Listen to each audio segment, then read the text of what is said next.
Hello, everybody. Welcome back. Hey, Nats. Good to see you. Thanks for coming, Cartoon Critic. I understand if you have to leave. Let me just make sure. Is the game audio coming through? It looks like the audio mixer in OBS isn't showing it, so I just want to confirm that.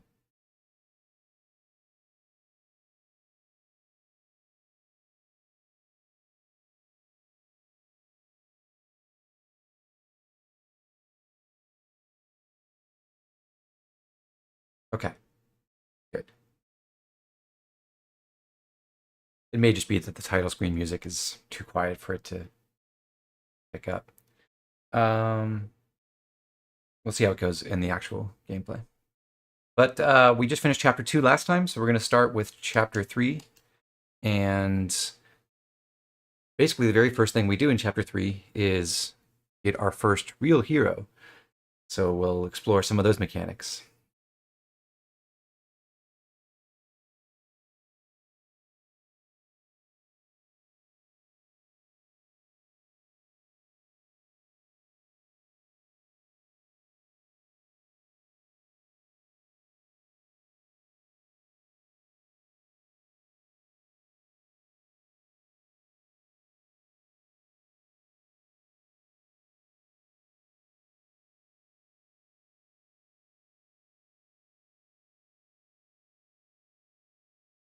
Are you guys definitely hearing that?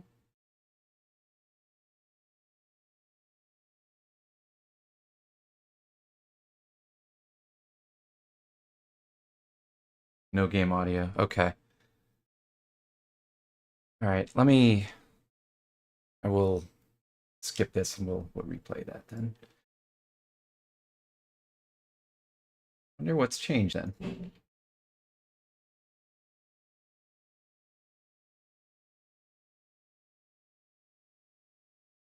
Guess I'll just delete that and add a new audio source and hope it works.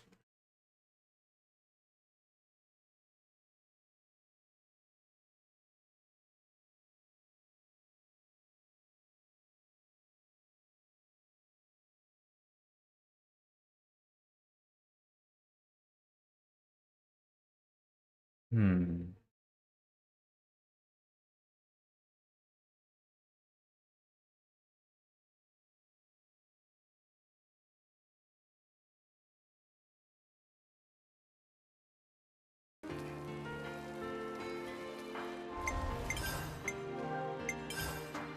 Okay. You're hearing that, right?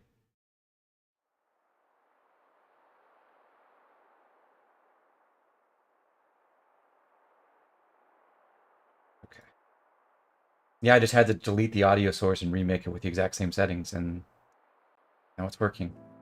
Go figure.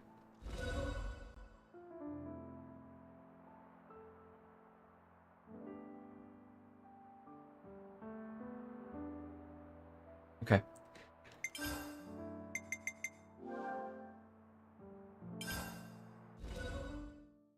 Anyway, starting chapter 3.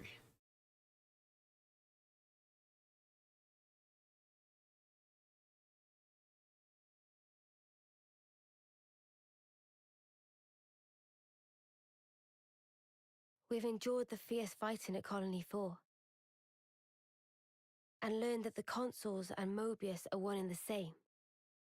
Truths we took for granted continue to crumble at our feet. We have spent so long blindly walking the path set before us without question. But we are more curious now of our future selves, of our purpose.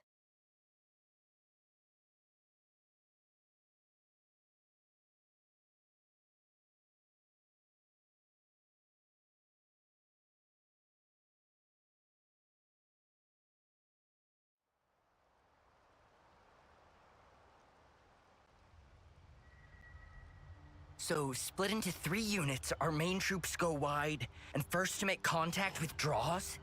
What are you, a coward? What was that? Huh? I asked you what you said. You think I'm scared, is that it? I'll have you know my plan is There's textbook. Drop it, Tion. a rendering Let glitch go. going on with that guy's mouth. Colony 13 is a complete enigma. Our data is incomplete. It's just way too cautious, you clod. It's tedious and it's dull.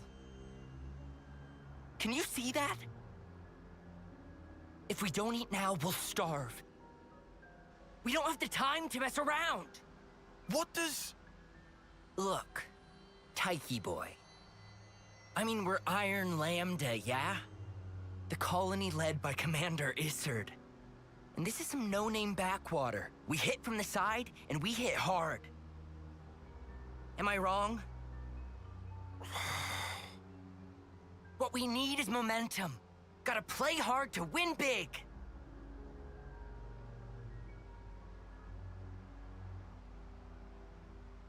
Weird thing about this is it's implied that Izzard was Right. commander of Lambda from a very young One age, team because draws he can only be sentries 1 year away. older than Tion. Then the main force can strike en masse, where the flank will be left loosely defended.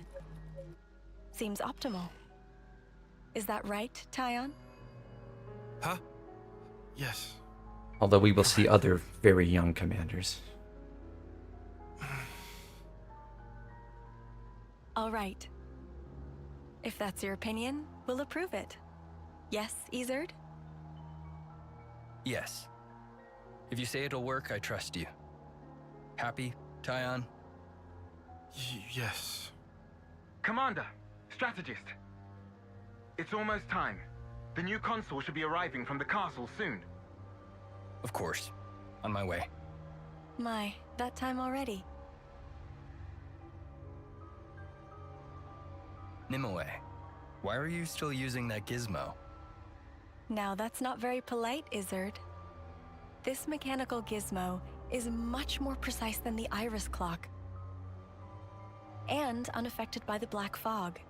Right, Tion? Huh? Right. So Nimue looks like she has similar ice powers to the blade Dahlia from Xenoblade 2, but let's just say I'm very glad the design principles for blades changed going into this game.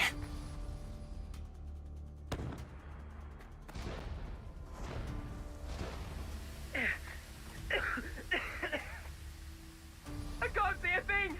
Sergeant! Where are you? Sergeant! What? What's going on?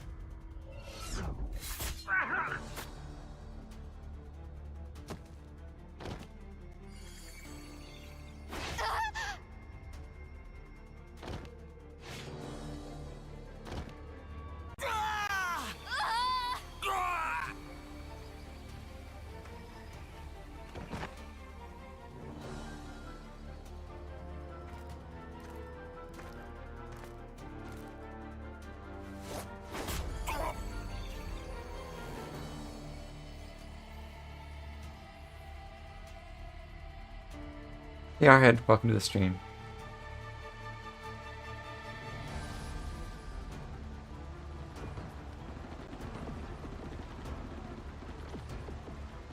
There should be an exit through the southern water vein. Head straight for that. And you, ma'am? We'll hold the line here, keep them occupied. Begging your pardon, that's idiocy and certain death. Tion, You can't. you all still have a future. Until the day of your homecoming, please just live. And here,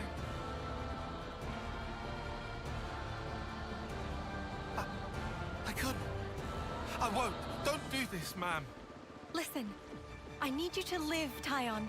You must. Flee for the colony.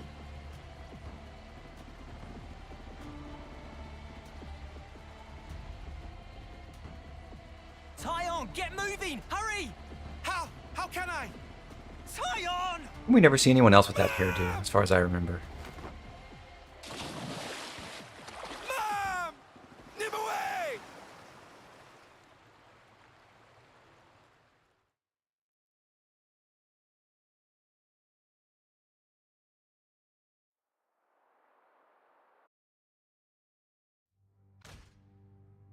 shouldn't have put so much stock in your irises, Kay. That is what you get. It's just bad luck. The plan was sound. If not for the black fog. It's all about the skin feel. You've only got eyes up front. That's why Kay lost. Sounds, the air, breathing. When you can feel all that, you don't need the iris. And for all that, you still slunk back, tail between legs. Are you forgetting that fact? He's awful forgetful, isn't he? So? I'm still breathing, and I had a ball with them kids, right until I had to scarp her. Excuses a 10 a penny. What are you implying? Excuse me?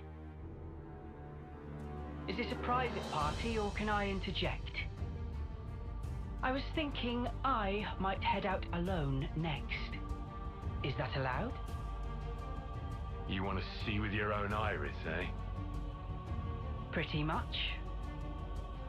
Plus there's Izzard and Colony Lambda, right?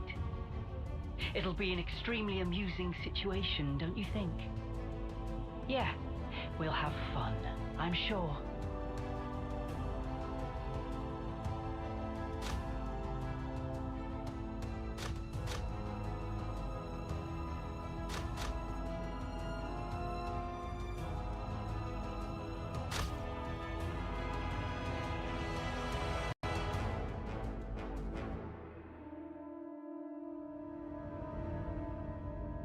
Well, we met our villains for the end of the chapter.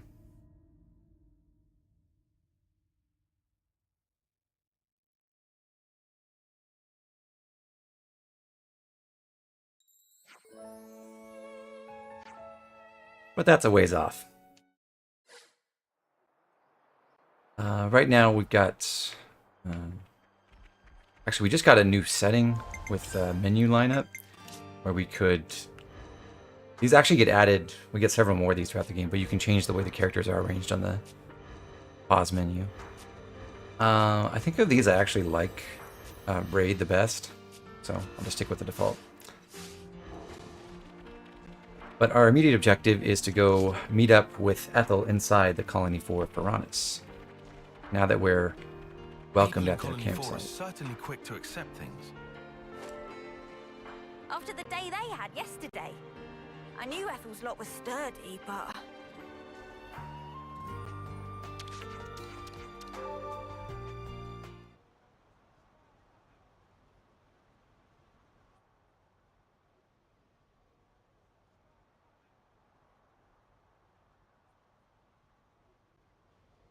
Jay is easily the creepiest design. You lot sleep all right? I think I agree. Yeah, like a log. Thanks for the room. You know, Tiny Clown is You cleaned it out just for us. weird. Don't sweat it. Just a token from us higher-ups. My iris is clocked. I couldn't quite believe it. So I went outside, hunted down a Hox as a test. And? Didn't get snuffle. The flame clock didn't show, and neither did any motes. Looks like it's real. Yeah. We were baffled too, at first. Anyway, we're all thankful to you. Flame clocks don't work so good when you're dirt. Hated having to worry about when my number might be up. Wait, dirt? I thought Ethel's rank was silver. It was when she saved our hides, wasn't it? Well, stuff happens. Kamaravi, heard of him? Call him the Smouldering. The greatest warrior in all of Agnes. And a commander loves to spar with the guy. I know him. They say his spear technique is unparalleled. That, and he's an ace for honest pilot. Wow. So Kamaravi and Ethel were rivals. That's right. We fought against him who knows how many times now. Took our share of damage, but then so did they. At one time, one of his Pharaonis' knee joints blew clean out.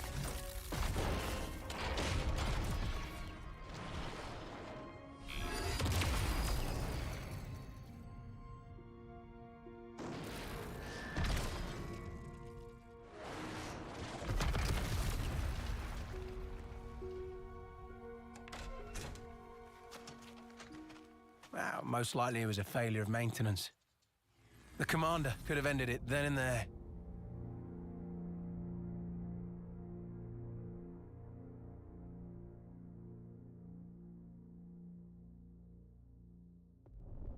But no. Telling other people's tales again? Not very endearing. Cut it out. Commander! Apologies, Mom. I'm joking. Ethel? It became a tremendous scandal. The castle stripped our colony of our silver rank, demoting us to dirt. But look. They were made the lowest of the low, and still they chose to stick by me, even though it meant having to live day to day. That is why I must prevail over him. Huh? But you're... Free from the yoke of the flame clock, yes, certainly. However, this is another matter. What is it about then? Hunger? Pride? Desire? Joy, maybe? It's a little hard to put into words, but something along those lines. I haven't all the time in the world, and my troops understand this full well. For me, well, all of us, really. A rematch with Kamaravi is everything. And that will give purpose to the remainder of our lives. A purpose to life. Right, okay. On an emotional level, I could understand. Wow, really? I didn't say I agreed. I just see her point of view, that's all. All right now, let's put a pin in the philosophizing. When we talked last night, you said your destination was Sword March, as I recall. Right. Come along.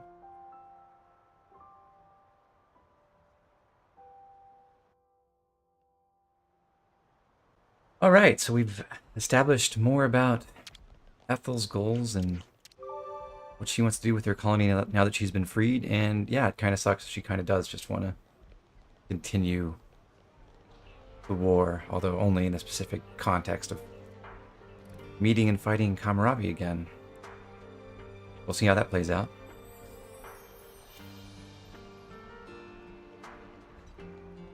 Oh, I just remembered. One small change I wanted to make last time but forgot about was I'm going to change out Lance's fusion art here from Giant Swing to Wide Slash. Wide Slash is almost as strong. It has a slightly faster recharge, and it's good for safety on our healer, just to make sure that whenever he's setting down his power ring, he's also evading, so he can't get interrupted, knocked down, blown back, or anything like that while he's doing it. It's important to use power ring successfully to keep charging healing ring.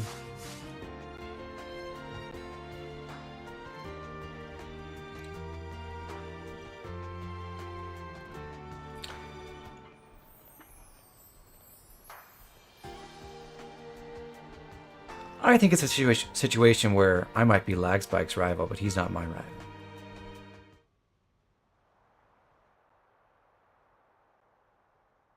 Let's see if he shows up on stream today. This right here is Sword March.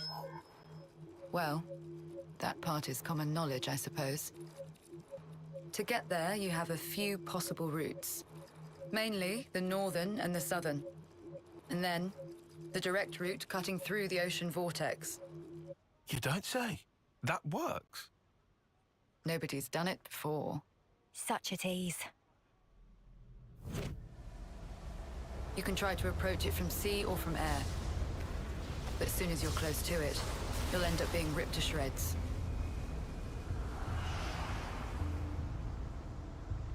Trust me, it's not just the waves and the wind.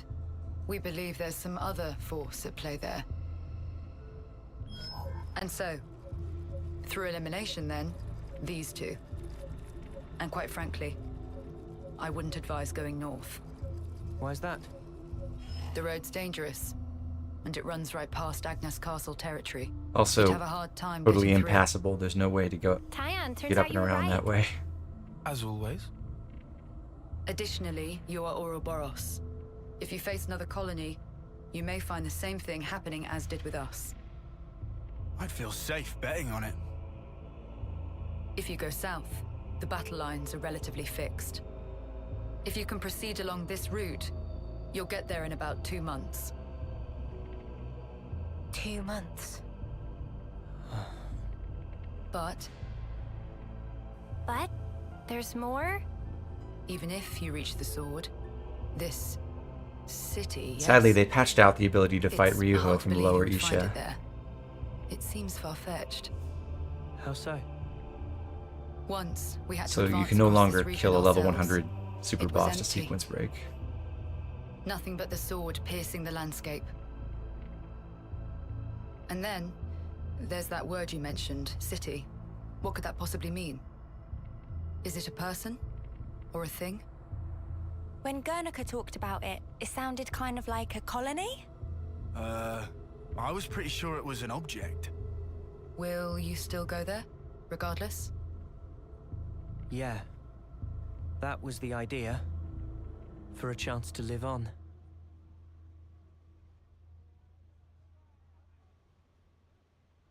Then there's no more to say. Boliaris. Mom? Our guests will be leaving soon. Let's give them any assistance we can. No worries. Feel free to use the facilities here at your leisure. Get ready for what's ahead.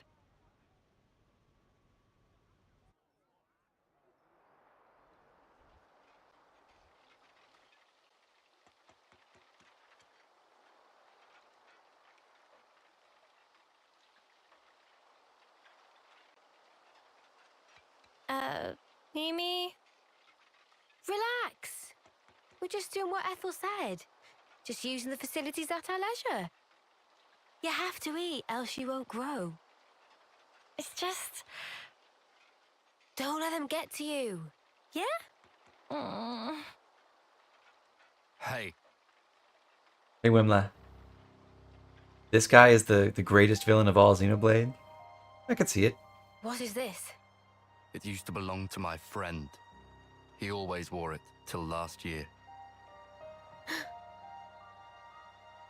Yes, he died, fighting against Colony Psi. You animals killed him. Shot him right here. Clean through. You're wrong! We're actually from Colony Gam... Mimi, what? If that's what you want, go ahead and shoot. It's not like I'm a hard target. Now we're talking. Oh, what? You're nearly done anyway. Well then keep your lousy embers. Die today or in 3 months' time, not much difference. Just mind you don't get poisoned before your time's up. What a jerk. So uncalled for. Senna, it's fine. He was right. We did kill people. Maybe not his friend, but certainly others. We had no choice. If we hadn't have, we'd be goners. We had no choice. Yeah, that was clear until now. But not anymore. Right? Uh-huh. There's a chance we can make amends. Even if we're misunderstood.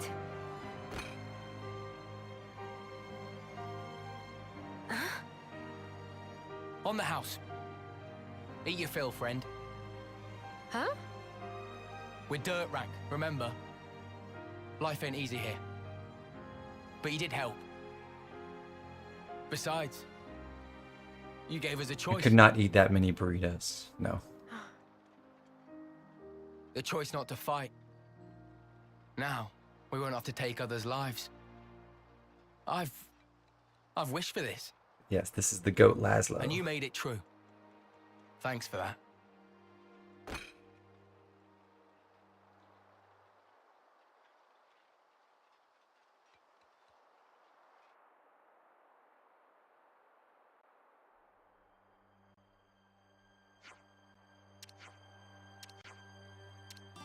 So, party's going to talk through the options for making progress.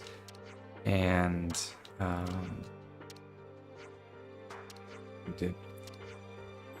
they're looking to help out while the road south gets cleared.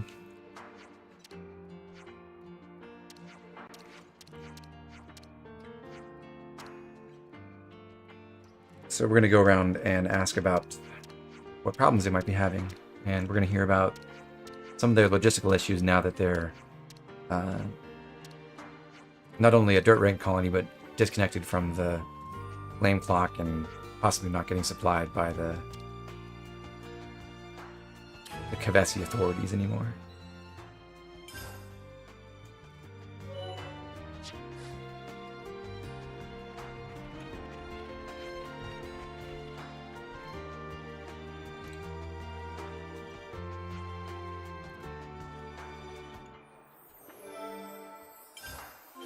I don't think the med team are able to respond in time.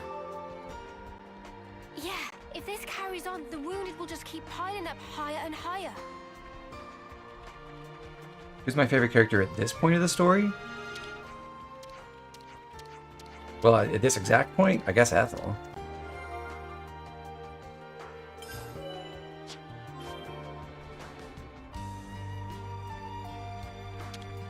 Without supplies, the medics can't do jack. It's a problem.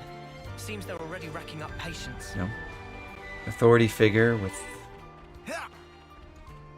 a lot of knowledge, but also her own perspective that differs from the heroes. It's nice to see that.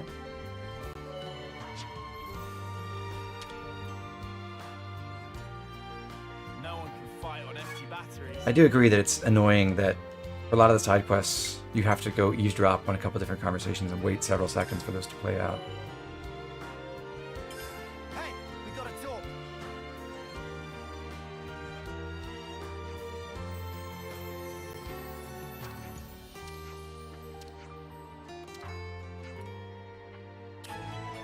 So we're gonna go try to figure out how to get some medical supplies to help make up for the shortages that the colony is experiencing.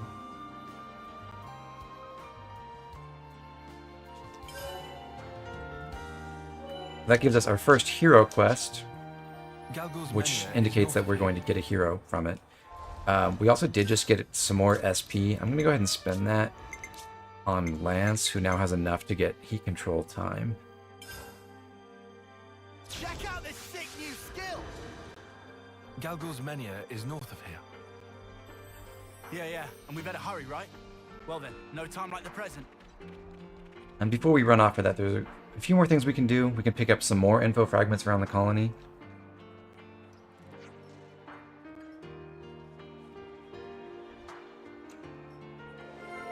You took your time to voice all the table talks with the best impression of the characters. This is some story. That's impressive. I wish I had the time to do something like that.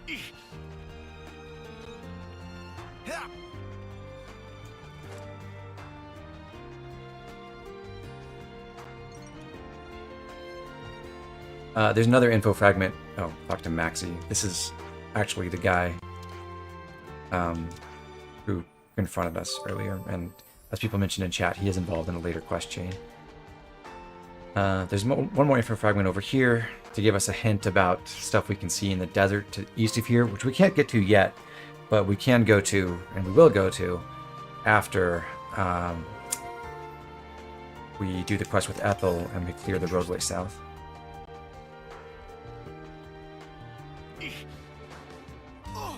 And then beyond that, there's another info fragment we can grab over here at Lake Rosento camp.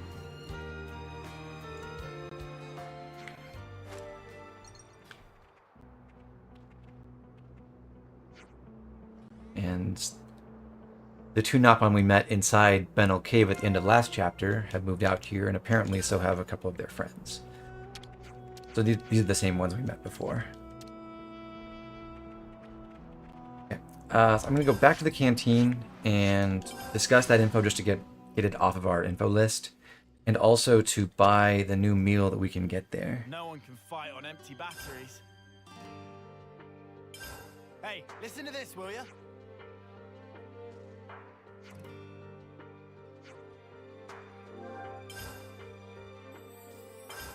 Oh yeah, we were gonna talk about that thing.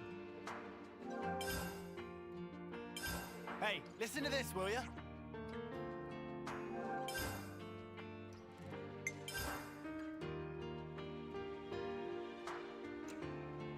You miss heart-to-hearts, critic. I mean, those are the heart-to-hearts in this game, really. Anyway, the meal we're going to buy is just a gold boost, which is mostly useless. But we're going to get this for completion's sake, because when you order meals at the various canteens you can go to during the story, as we just saw, Manana experiences that food and then comes up with a new recipe to mimic it for herself. So she gets her own set of recipes to go with her Manana's battle soup, which we made last chapter. Most of them aren't very good. I think we mentioned last time there's only about 4 useful meal effects, and Gold Boost is not really one of them. We did already pass by the Galgor's Menhir landmark, so we'll just jump straight to that, and then we'll just have to climb up to meet Ethel. This will involve running past this elite Rappel, but as long as we let our defenders attack him, we should be able to run away just fine.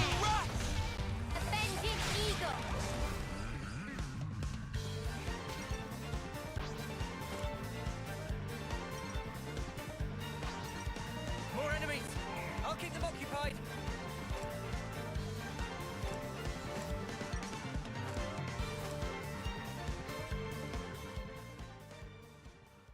Ethel?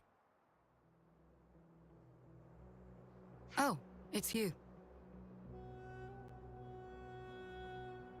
What are you doing here? That's what I was. Wait! Look over there!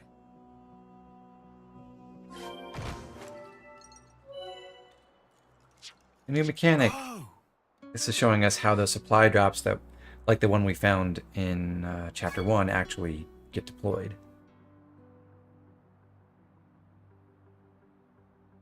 Was that a supply drop? Yes, sent from Agnes. How can you tell? We got word that an advanced troop from Agnes had been seen in the area. And if they're in the middle of enemy territory, it has to be due to some kind of operation. The supply drop must be timed for the arrival of a main force. Funnily enough, it's that supply drop we're after. Did you know about the Agnian troops, Tion?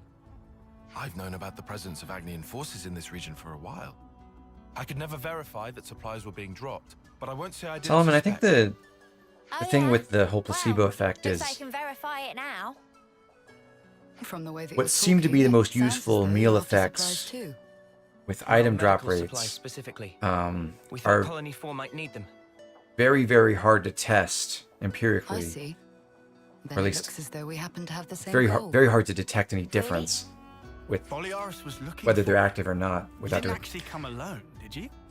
hundreds of trials I at least. actually did. Especially when you don't Your actually know what the understanding underlying of drop situation rates is are. correct. And I can't risk any more casualties. So you thought you go But the way into people care of noticed this and yourself, huh? figured out that they aren't doing anything that is by case, checking the we- experience and CP meals. I said I couldn't afford any more casualties. And Yes, that Mio's includes chain you. order bonus also didn't work I when the game appreciate that you're launched. willing, but Colony The one that 4 is negates my aggro on responsibility. non-defenders. We want to work with you, Ethel. Be that as it may. We've already made our minds up. That's why we're here. You might end up having to cross swords with people from your own country.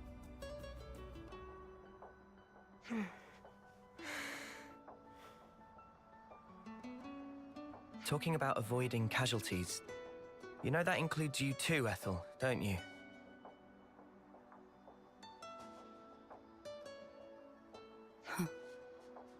Solomon, what do you mean there's no consistency?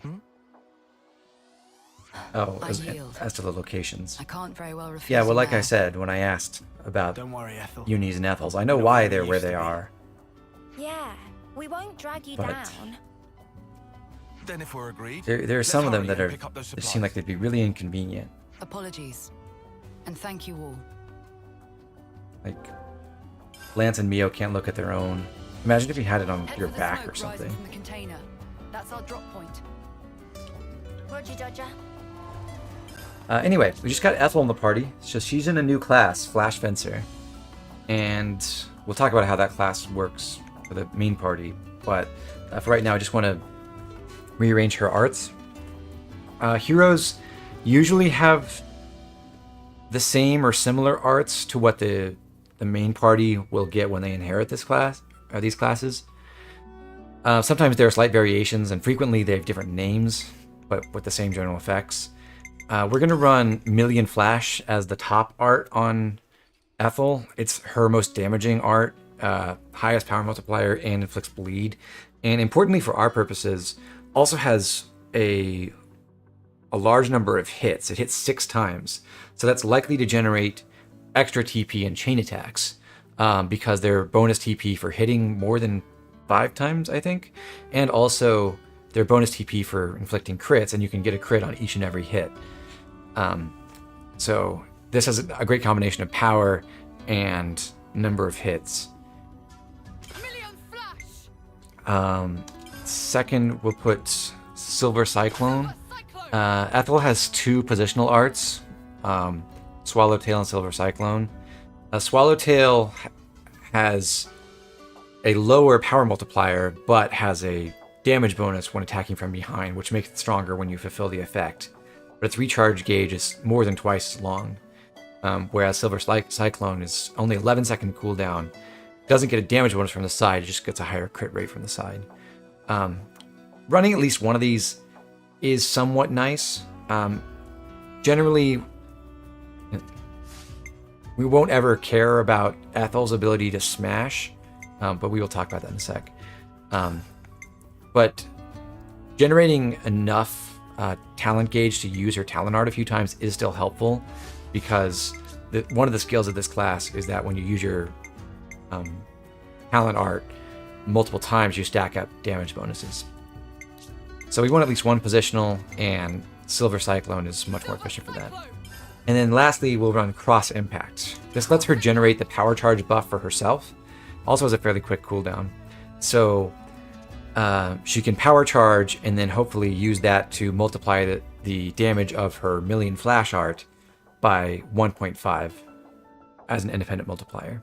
So that can make her fairly powerful at this point in the game. Ethel is an attacker, and attacker heroes kind of suffer later on because they just have no way to keep up with the kind of damage that your party can generate.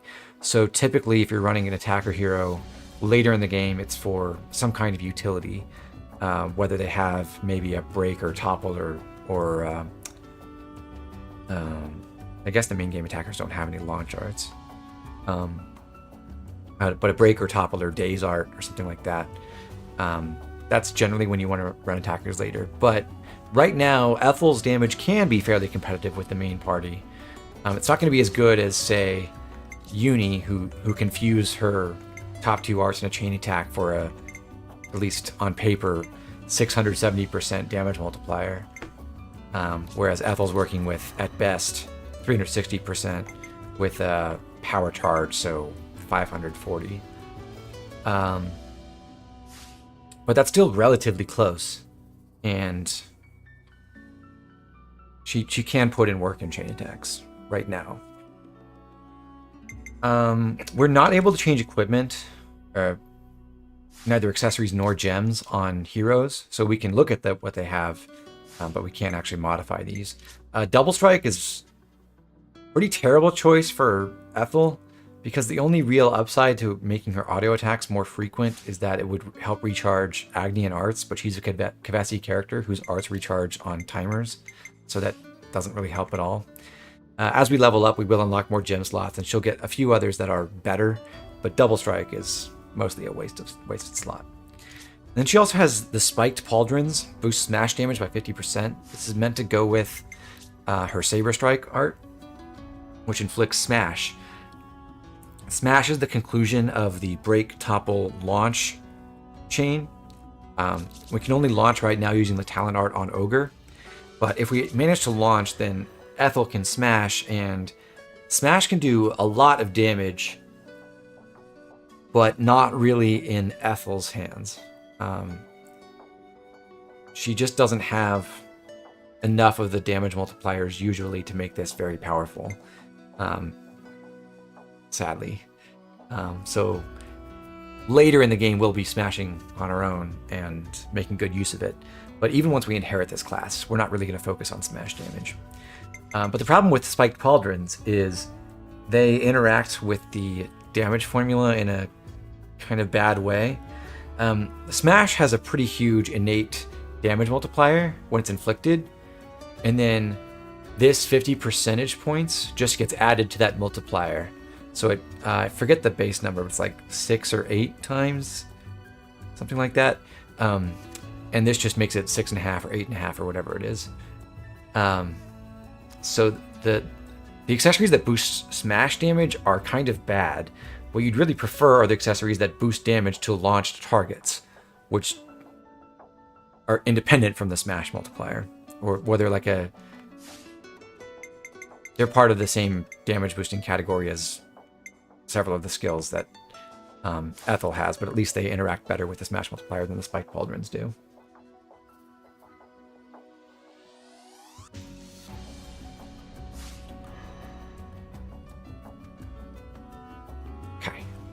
So there was a question from Celestial Illusions. Yeah, I think so. Chat covered it about what's the intent of this playthrough is. So thanks, guys. Not every tank can be like Definitive Edition Ryan and just have the best DPS of any character on the party. So he's great at tanking as well as being a great attacker. Yeah.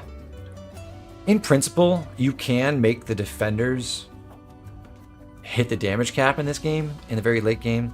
But it's much easier to do that on attackers, and generally the path of least resistance for that reason, and for other reasons relating to what you can do to enhance art recharge rate. The best solution to run a tank in the class is actually to run an attacker who's built to have a ton of damage reduction or permanent evasion. Let's go pick it up before someone else does. But anyhow, we've got Ethel's arts set up, so we're happy with that. Let's go do her quest, which is one of the easiest hero quests in the game. We're just going to warp to this waypoint we already got to, and then we're going to find a hidden path through the Great Wall, or Wall of the Great Hand, rather, to get to the other side. We're not going to fight these Tauses, but we'll just let the team distract them.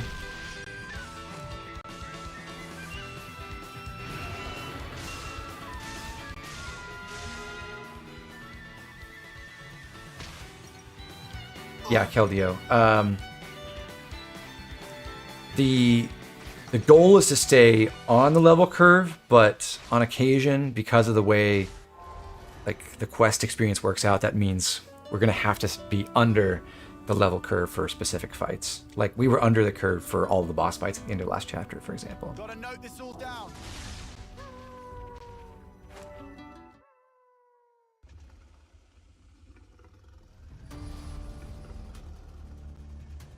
Hey, something's not right. What do we do? And there are some quests we will put off a little later than you might expect and have to come back to, but we're mostly avoiding that. We have no time to waste. But the main guiding principle is we're trying to do all the hero quests and recruit all the heroes on or before the recommended level for their quest. I am planning to fight the unique monsters, but not necessarily all of them as soon as I possibly can. Mainly because they just give us too much experience in chapters 4 and 5. So I'm going to interlink with Lance and Senna here. This is a kind of dangerous fight just because there's a ton of enemies. So I'm going to go over to Noah. Oh, that's not good. Well, I'll switch to Uni and Tion now. I wanted to get Mio and Noah interlinked before either of them went down too, but I think we can recover from this. We'll let Lance and Senna play out under AI control, and I will use the arts on Uni's Ouroboros, including an AoE healing art that should help us stay alive.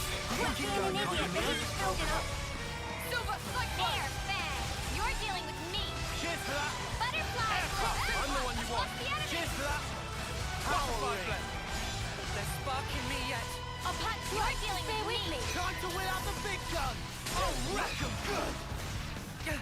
So there we have the AI automatically interlinking because Lance is down at low HP again.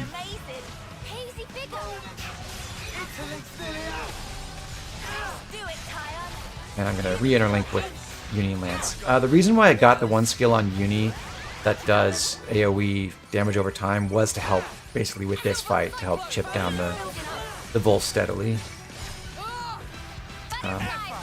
Should be good though.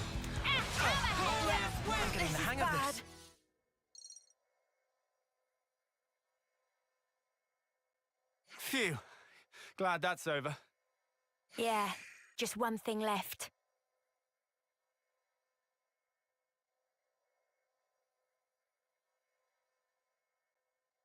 Ethel.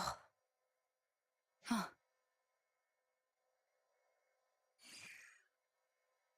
Just imagining if Ethel, like, forgot herself Take here, your just wounded and shish get out. kebab them right now. Leave now.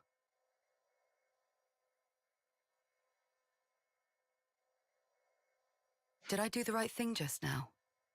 As a Kavesi commander? There is a There was target never a lock reason for any of us effect to fight in the first place. that several of the defender You did the classes right can thing, in use my in opinion. this game, but it is a debuff, and it has all the same actions you problems believe to as be other correct debuffs. don't always It's lead to basically good just that outcomes. later in the game, Some enemies situations become a aren't lot salvageable. more resistant to those That's debuffs, the and nature it of stops war. working. It's beyond anyone's control. Ethel? I'm sorry. What a tedious thing to talk about. If you pay attention to how the game tutorializes the roles in Chapter 1, recover what the it supplies and suggests, head back and to actually there's Colony another 4. segment I'm in afraid this I'll need chapter you all a while where longer. it'll try to reinforce that potentially. But what it suggests is whenever attackers draw aggro, you should just have them Such is the pull back and Overseer's stop duty. attacking and wait for the defenders to take aggro again. That's kind of impractical, though. You're much better off with other methods of keeping your party alive than just giving up on having your attackers do anything when they have aggro. I do think the designers sort of intended that you would notice, for example, that using Smash basically instantly draws aggro. In fact, there's no real way to mitigate Smash aggro. All the aggro reducing effects with things like the Dispersed Bloodlust gem don't affect aggro generated by Smash. I think their assumption was you would notice that and say, oh, I shouldn't have my attackers smash, I should have my defenders smash, because that will help them do a lot of damage and they'll be able to, withstand the attention they draw. But again, that isn't really the best way to win the fights, so it's not what I'd recommend.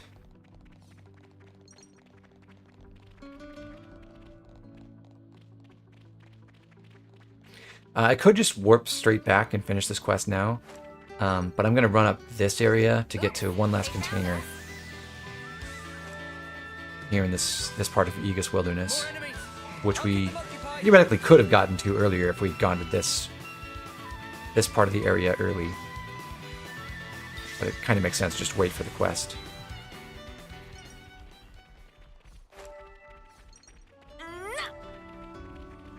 This container gives us an accessory, which I think is a crit boosting one, but it also gives us 6 SP, and that is fairly typical for these more out-of-the-way containers, that they also give us some SP as a reward for exploration. It's already getting dark.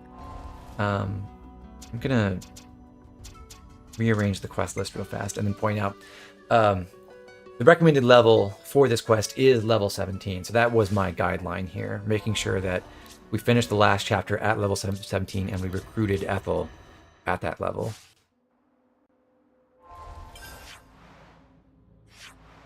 You actually can't warp back to any of the landmarks within Colony 4, but you can warp to the checkpoint at the front for some reason. When did you get the Eno quest? When I opened the expansion pass rewards after the very, very first battle of the game. Commander? Commander! Commander Ethel! Make Mad Taunt temporarily max out aggro on the user. That would be a good ability. I went to fetch medical supplies. Distribute them to the med team. I think in general the the static aggro generation or like fixed value aggro generation effect should have been a lot more powerful, or they should have scaled maybe exponentially with level. I did this for everyone. Not with a huge base, but you know, I understand your like feelings, 5% stronger, like exponentially every level, something like I that, suppose at least you're unharmed. just to help those things scale. That's twice you've helped me out. I owe you another one. Nah, don't worry about it. We were acting of our own free will. Then to reward your efforts, I'll work on getting our injured up and about again. The Eno quest does not require teach. And we're gonna do it next. Coming.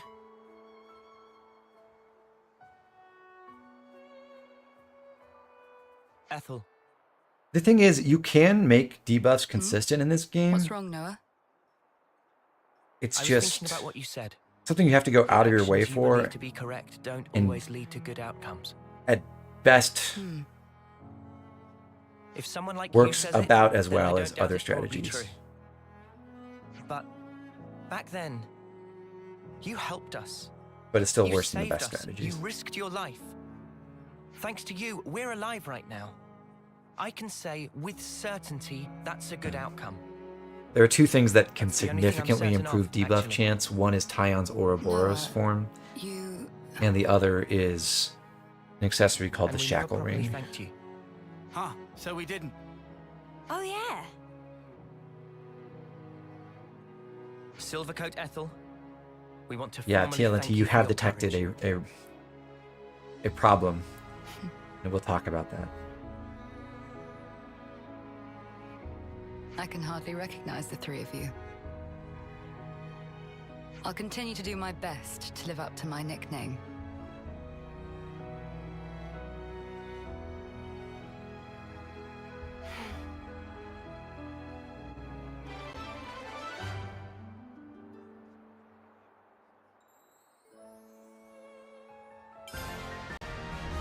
May our alliance last.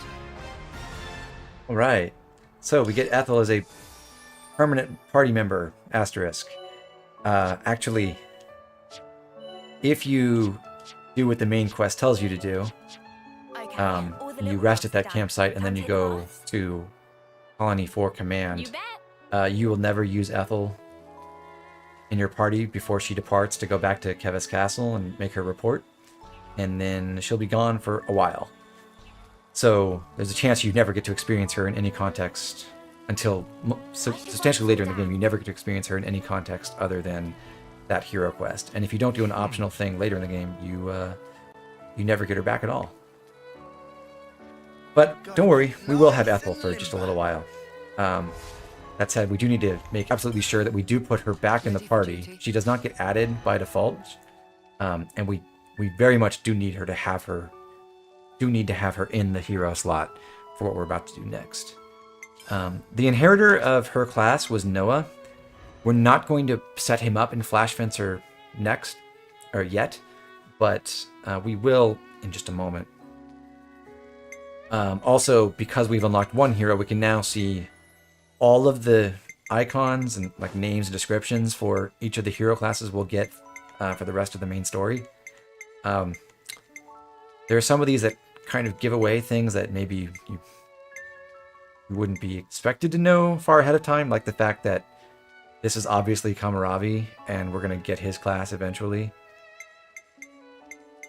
But most of these, there's also two Napon, one with the fuzzy hat and one with curly feathers. I wonder who they could be. But most of the rest of these are not super obvious. If you paid attention in the opening chapter cutscene, you've seen at least one familiar silhouette as well. But yeah, I don't really consider names of heroes to be spoilers so much because the game just basically outright shows you what they're going to be, and once you see them in the game, you'll just know instantly.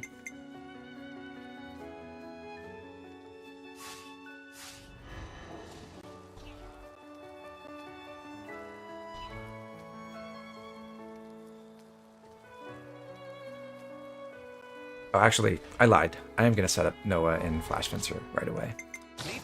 There was one other thing I was going to do first. Okay, So Flash Fencer, as an Ouroboros character, has the exact same skills as Ethel has. So first move wins, gives you a modest additive damage bonus in the first 3 seconds of battle.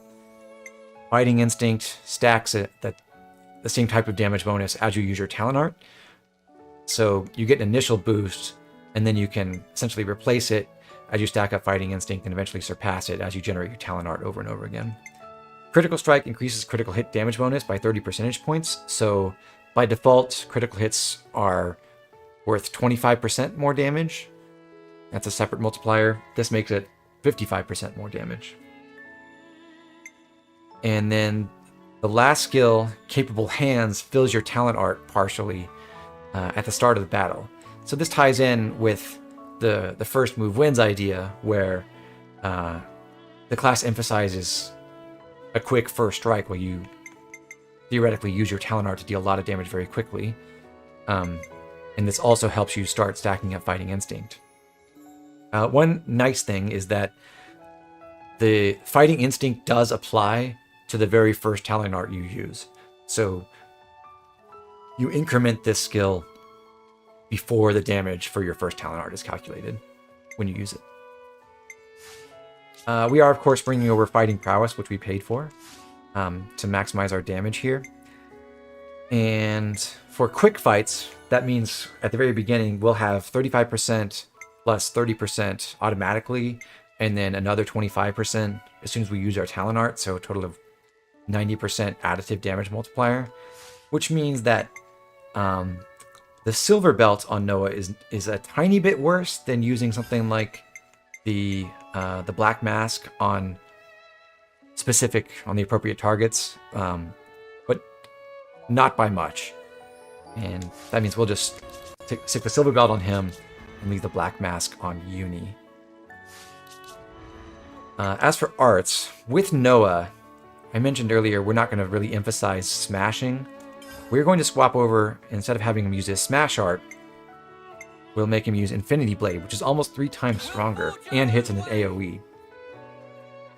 And that's going to be the gimmick with Noah and Flash Fencer for right now. He's the only one who has this art. Everyone else will be stuck using Saber Strike. But with him, we really want to emphasize building up our talent meter and using Infinity Blade to clear some of the fights we're about to do. So for that reason, he's going to take 2 positional arts. He's going to run Revolution Edge and Null Slash, so the damage bonus from behind and damage bonus from the side, or crit bonus from the side. And then in his last slot, he'll run Cross Impact. So our goal will be to start fights and use both of these positional arts to get Infinity Blade charged, and then use Cross Impact for Power Charge to do 50% more damage, and then use Infinity Blade to hit a whole bunch of targets at once for a ton of damage.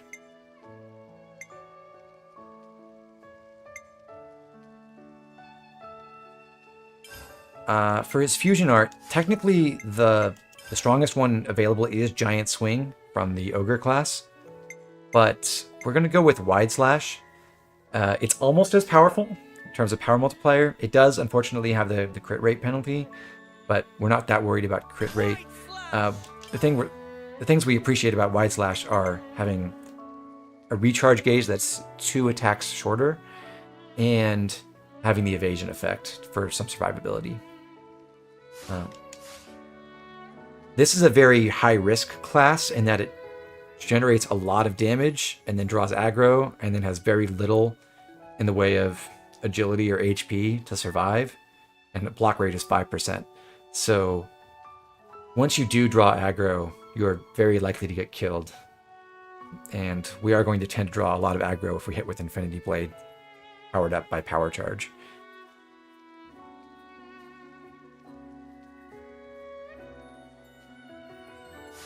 Okay. No, I didn't do the trick to get Mwamba's class early, unfortunately.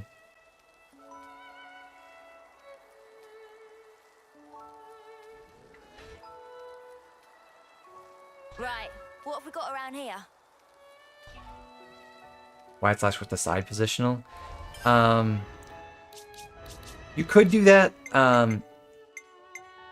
The Null Slash is going to recharge significantly faster than anything else we're running, even in the Master Art slot.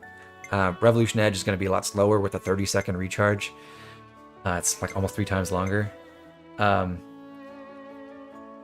Doesn't really matter that much, but I prefer to have Null Slash on its own for right now, just because that means we can just use it whenever it comes off cooldown and don't have to worry about whether we should synchronize it with our Master Art or not.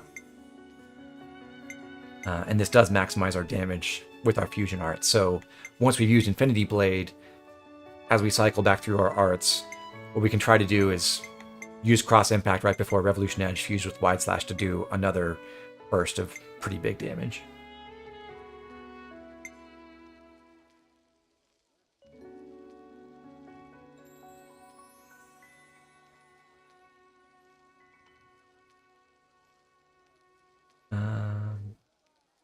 Aren't the 2 new DLC heroes free? They are not. They're part of the expansion pass. Actually don't know. I don't think there was that much content that was added to the game for free. There's stuff with Amiibo. There's a post-game thing now where you can get unique outfits and stuff, which I think you can get at least the console ones for free. I don't think that particular mechanic is part of the expansion pass, but otherwise, no, I don't think they added much in that way, in the same way that they added some free heroes for Xenoblade 2. If you fuse 2 positionals, do you get both talent gauge recharges? Yes, assuming they match in terms of the positional requirements. If you fuse, say, a side and a back positional art, you can only satisfy one at a time, at least during normal combat. In chain attacks, you do get credit for both at the same time, which is fun. But we'll keep the Steel Cleaver Gem to maximize our damage, and that's our setup for Noah. And I think that's about it here. But in Colony 4, we can pick up one more info fragment now after we've done Ethel's quest, which leads us to a side quest.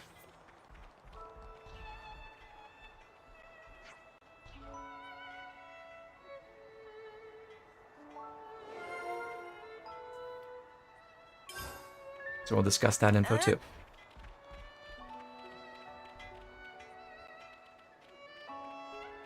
I am trying to go talk at least to everyone who has the star icon on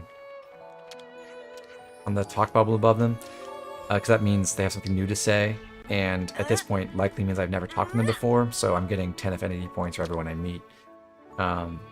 That's useful for both directly for the affinity points, but also for putting them on my Collectopedia request list. So I can potentially fulfill their requests and get items and stuff from them later. For this quest, we're asked to send off some husks. Some members of Colony 4 who got killed. We'll do that in a second, but first we're going to pilot Noah. It's good to keep a record. And we're going to do a bit of training in Flash Fencer.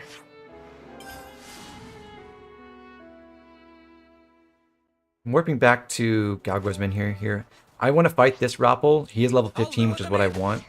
This is going to be one of the few times where I'm looking for a very specific level on a wild creature in the overworld, as opposed to just fighting enemies, whatever level they are, and then making up the difference later.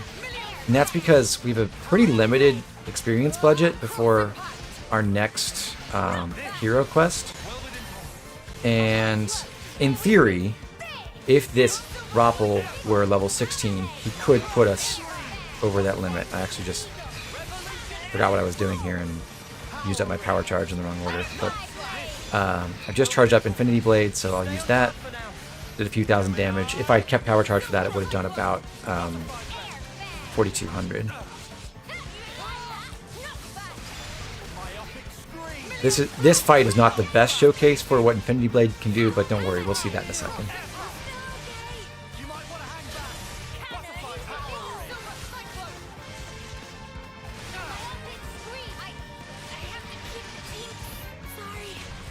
You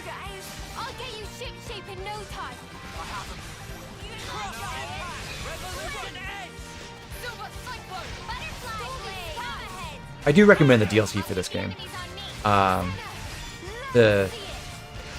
If nothing else, the side campaign is really fun and offers a lot of lore and really interesting characters and lots of stuff like that, and lots of fan service if you've played the previous entries. And in the main game, I talked about this in the first stream, I really like the way the new heroes are integrated into the overall progression. I think it makes for a very satisfying and useful part of the main campaign.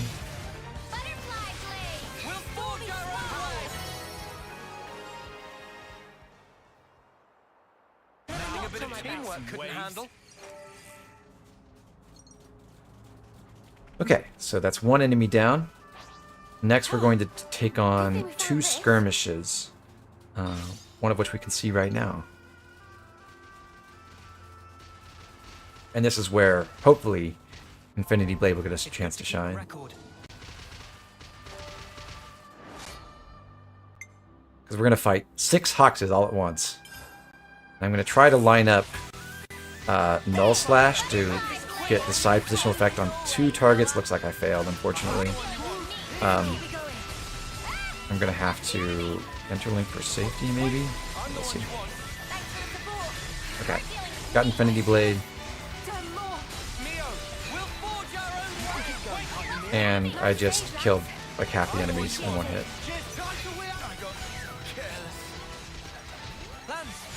Did I push you too hard? Got it all figured out. You like butterfly blade. Wing. Hazy figure. Silver cyclone. Hammerhead. Hit 'em over and over. Good going. Well, we're talking about the old days for expansions. I would think of that as like the pre-DLC era, like before 2005 or so, when you could get expansions for games and they would be a physical disc that you bought and installed.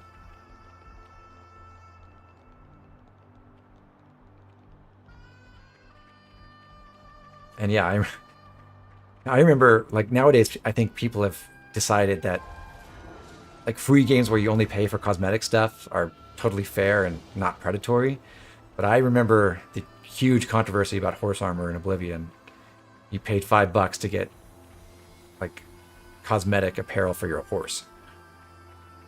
And that was an outrage. We've been spotted.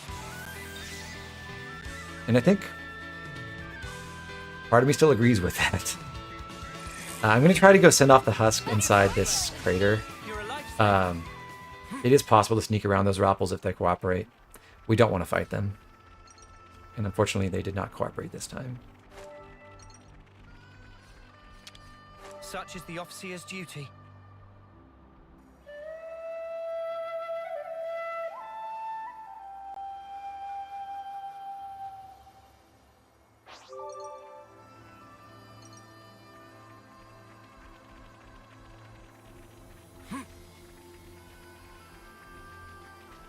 Okay, and then we have another skirmish with a smaller number of Hoxes.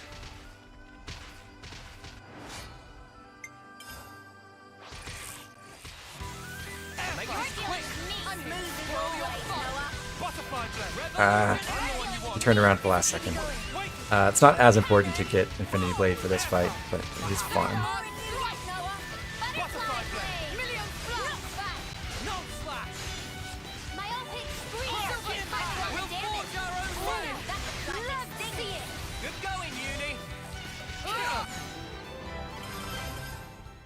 I'm getting the hang of this. Cool. So, now we have 723 XP. We could theoretically have a maximum of 754, and that's what we're going to train towards. I'm quickly going to get 21 experience by killing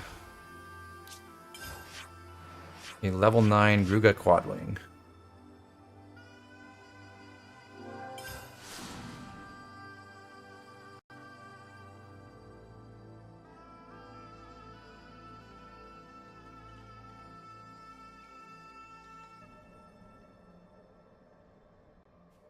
You are level 8. We should probably eat something. Yeah. Wait, 754. I need 31, rather. Okay. Yeah, I'm 723, 31. Okay, so two shadow vangs. Level 10 and level 11. Yes, I did prepare this reference in advance. There are other things you could do. The most efficient target to kill for CP is, again, Phil over by the forward post camp. But that's just a convenient way to do it in, like, 2 kills. So yeah, I want level 10 and level 11, and these 2 vangs will do it. I don't want to do this, but you're in our way. No letting your guard down. So the reason why I'm aiming for 754 is I want to ensure that I have at least 196 CP in Flash Fencer on Noah. This is because congratulations, we are done with Flash Fencer on Noah. We will not use it again until chapter 6. So before we leave Ethel behind, we want to make very certain that the next person unlocks Flash Fencer, because the way you can unlock new classes is by having someone in your party use them, and the hero counts double. So basically, having Ethel in the party and Noah using Flash Fencer counts for having 3 people using the class, and that means everyone else in the party gains points towards unlocking that at triple the rate. But with Noah out of Flash Fencer, will be reduced to only double the rate, and we need the rest of the fights we do before we leave Ethel behind need to be enough to unlock Flash Fencer on Senna, because if Ethel's gone and Noah's not going to use Flash Fencer anymore, someone else has to keep using it in order for the rest of the party to acquire it. And Senna will be the next to unlock Flash Fencer because she has A aptitude.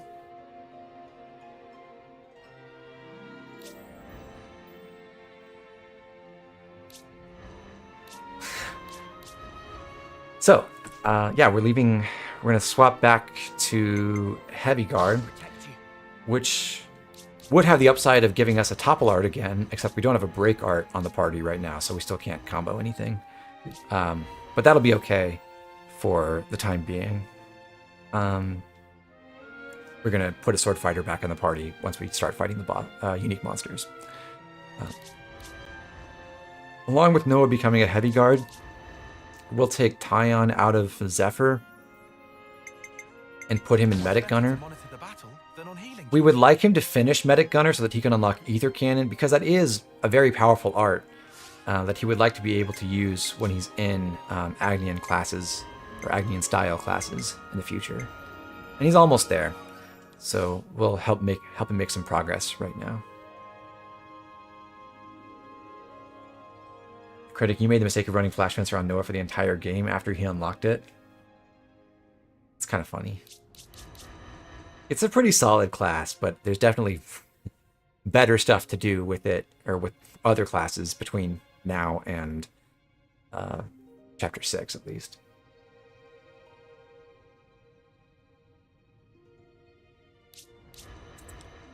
Okay, so Heavy Guard there, Medic Gunner there. All the arts are still correct for everyone. Although we could choose to put Wide Slash on Ion as well for safety, but we're not going to be using him as a Medic Gunner in the upcoming boss fight, so I think it'll be fine. And just to confirm, we do have 754 XP. Good. Okay, so now we're going to take care of another skirmish and then do that quest.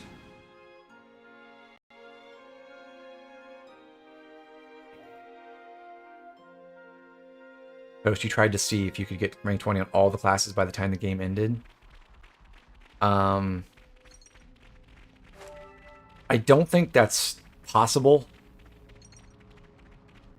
without...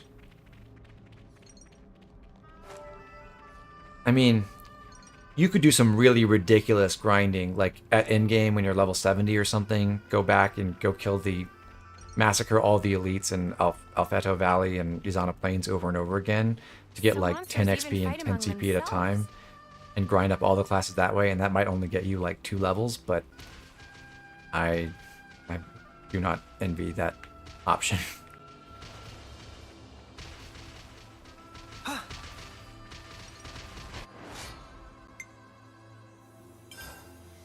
We'll be fine. Just don't be a clod. So for this skirmish, we have to fight 2 Ropples that can be either level 15 or level 16, just like the Elite we fought. These are both level 16, so we're getting max experience. So we won't have to go farm something else after this. That's nice, I guess.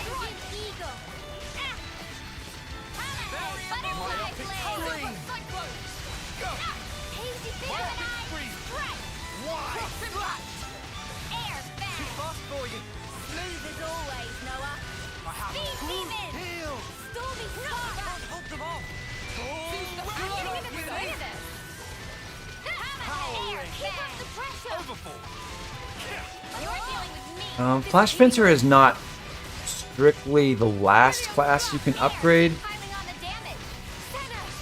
You can do it partway through chapter 6, and there are some ascension quests that aren't even possible until chapter 7.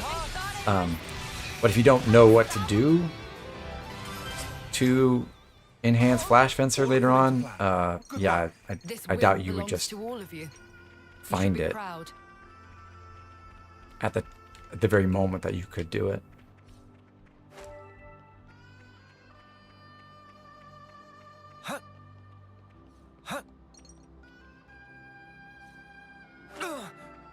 That smart.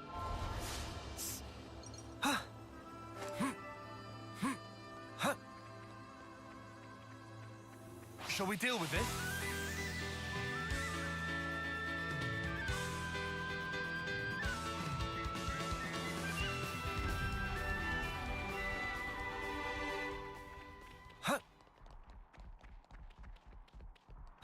It's an ambush.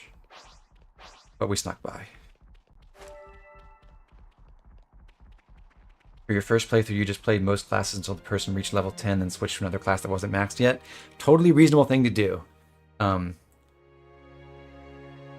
Yeah. That I think that's a very, very natural way to go through the game. It makes a lot of sense. It makes the class management relatively simple and easy and fun. It's not what we're going to do, because we are trying to get as much class mastery in as we possibly can along the way. That means we're going to try not to... We're going to try to avoid situations where we would go over and waste class points on one class. Like if we only need 50 more to master a class, we don't want to do a boss fight that'll give us 250, for example. So we're going to be doing more juggling of classes than you would normally see. And I think we just seen an example as we moved away from Flash Fencer on Noah.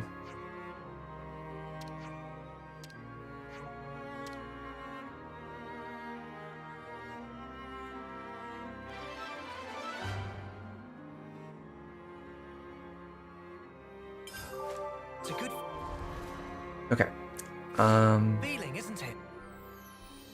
So I sort of lied a second ago. I do need to get a little bit more experience anyway. I want to get 973 now, because that, together with the next 2 unique monsters, and then the quest battle we're going to do next, will put us exactly at the right level for our next hero. So we're going to go back to the forward post camp, where we can also get some new info.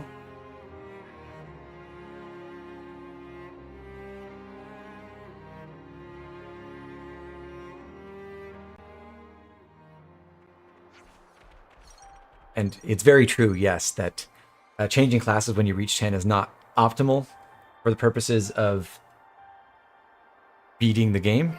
Far from it. But I see.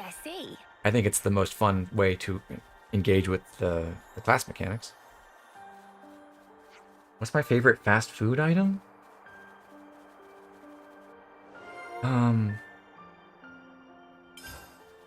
Kind of depends what qualifies as fast food.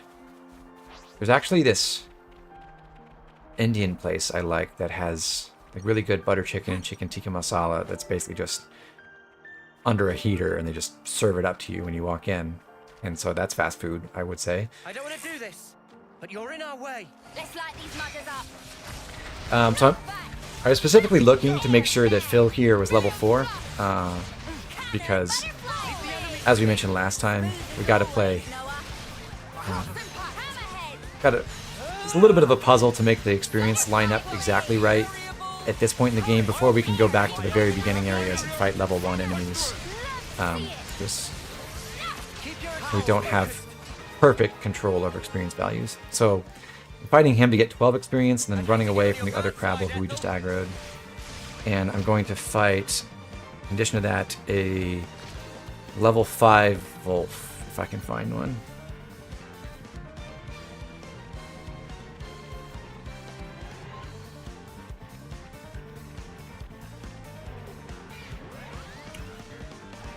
And if the Ropples had been slightly lower than their max level, if they'd been 15 instead of 16, I would just be hunting a couple more level 5 Wolves. Found one. Over here.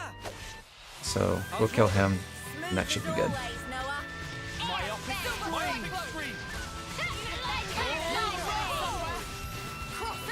That was pretty much what I expected. I should clarify for those who may not have seen everything from previous streams.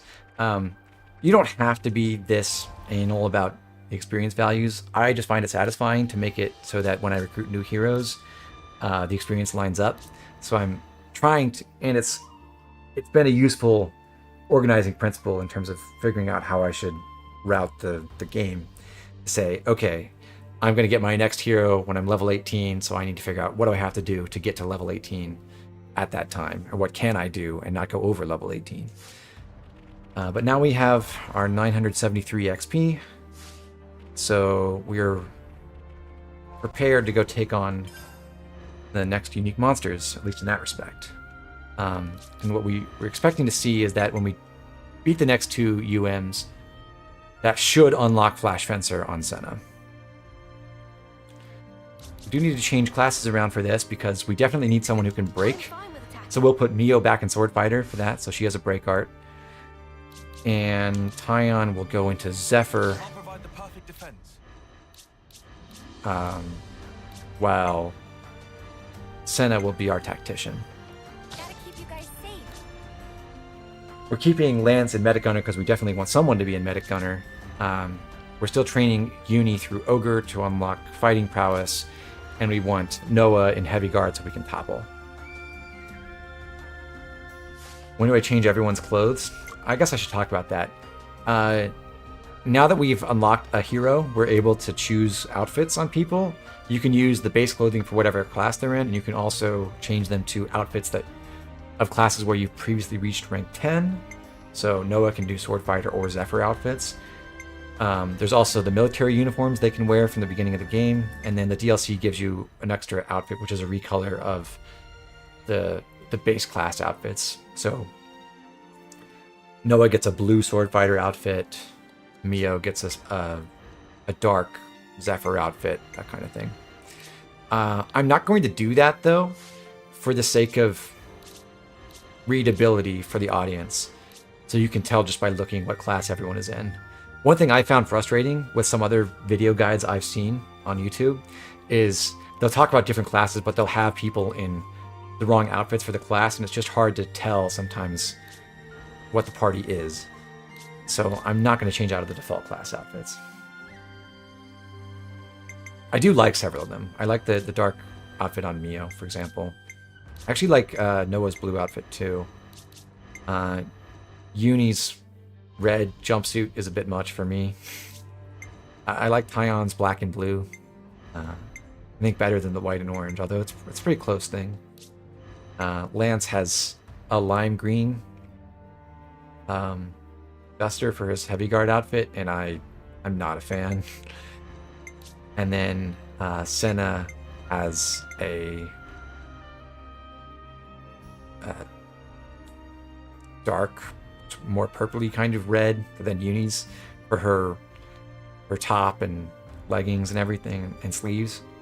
A darker navy for her ogre jacket. I think this is fine, but I don't feel any